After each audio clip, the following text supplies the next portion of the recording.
Welcome everyone to this explainer. Today, we're diving into an ancient yet incredibly relevant path to finding some genuine relief from all of our modern stress. We're going to be unpacking a really fascinating source document titled Divine Satisfaction, the Experiential Reality of Worship, and we'll be breaking down its profound concepts into highly accessible, practical steps for your everyday life. So, whether you're completely new to these faith concepts or you're exploring spiritual maturity in a study group, this explainer is going to map out the journey from daily overwhelm to true, deep spiritual contentment. So, I want you to take a quick second and really think about this. When was the very last time you felt truly, absolutely, completely at peace? Like, not just zoning out on your phone and not just asleep, but awake and feeling this deep, unshakable calm. In our modern world, we're constantly bombarded by emails, endless to-do lists, chaotic news cycles. Let's face it, it's exhausting. But our source material today actually offers a roadmap to a deep felt peace. It's a spiritual state of contentment that acts as the ultimate safe harbor. Okay, here's our roadmap for today. We're going to cover finding peace in everyday chaos, starting with an open heart, the simple lung offering, experiencing true spiritual contentment, from abstract belief to reality, and finally, taking peace into daily life. Let's get right into it. Section 1. Finding peace in everyday chaos. The search for relief. Our source text hits us right away with this quote: "Without God, we can do nothing. Without Him, we are lost." Now, if you're entirely new to the faith, I know that might sound a little intense at first, but actually, let's reframe that. It's a massive sigh of relief. It's literally the spiritual equivalent of taking off a giant heavy backpack after a super long hike. The whole journey begins with humility. It's just admitting, hey, I can't control the universe, I can't fix everything, and I need a safe harbor.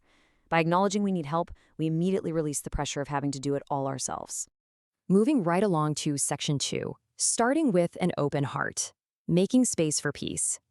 The source emphasizes that at the very beginning of this spiritual journey, a primary focus is praying for an open heart to receive grace, deeper understanding, and enlightenment.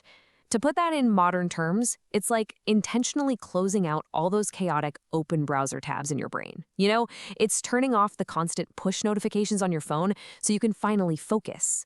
Because you can't pour fresh water into a cup that's already full of mud, right? Praying for an open heart is simply the act of emptying out the stress so that peace actually has somewhere to go. Which brings us to Section 3, the simple lung offering, breathing out the stress. Now, I know lung offering sounds like this incredibly complex theological term, right? But it's actually defined so simply in the text, it is a vocal and physical yielding of oneself to the King. Basically, it means using your voice and your breath to sing, speak, and physically release stress. Think about it. When we get anxious, what do? We hold our breath, our shoulders tense way up. The text shows us that true worship involves physically exhaling those worldly burdens right out of your body through praise. It's literally giving your stress an exit route through your actual lungs. It's incredibly practical and accessible to anyone, anywhere. Next up is Section 4, experiencing true spiritual contentment, the fruits of worship. The document lays out these specific, tangible spiritual provisions that come from finding contentment in His presence. We're talking enlightenment, freedom, safety, deliverance, joy, peace, and righteousness. And the key takeaway here is that these aren't just nice, abstract ideas on a page. They are felt experiences. When you step out of the chaos and into this focused spiritual space, this is the harvest you reap. It acts as the ultimate lived-in antidote to all that daily chaos we deal with. Let's look at Section 5, from abstract belief to reality, feeling the truth. This brings us to a really massive shift described in our source text.